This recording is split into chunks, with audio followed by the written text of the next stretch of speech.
চিনির দাম 50% বৃদ্ধি পায় এক গৃহকর্তা চিনির উপভোগ 50% কমিয়ে দেন। চিনি বাবদ মোট খরচ 25% বৃদ্ধি পাবে, 25% হ্রাস পাবে, অপরিবর্তিত থাকবে না 20% হ্রাস পাবে। তো প্রথমে 50% বৃদ্ধি, তার মানে আমরা লিখব +50, তারপরে উপভোগ 50% কমিয়ে দিল, -50।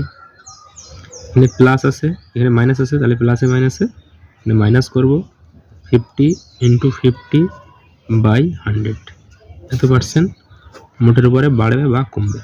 ঠিক আছে, যদি মাইনাস আনসার হয় তাহলে কমবে, আর যদি প্লাস হয় তাহলে বাড়বে।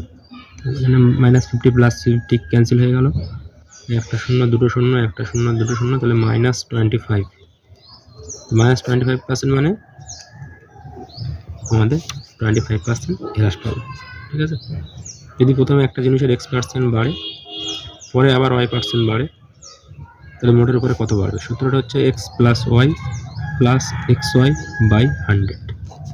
এবারে যদি আমার এখানে যেরকম হয়েছে, প্রথমে x% বাড়লো এবং পরে y% কমলো, সেক্ষেত্রে কী হবে না, x বাড়লো মানে +x -y কমলো, এখানে চিহ্ন প্লাসে, এখানে প্লাসে প্লাস, এখানে প্লাস হয়েছিল, এখানে প্লাসে মাইনাসে এখানটায় মাইনাস হবে, বরাবর xy/100। ঠিক আছে, তো পার্সেন্ট।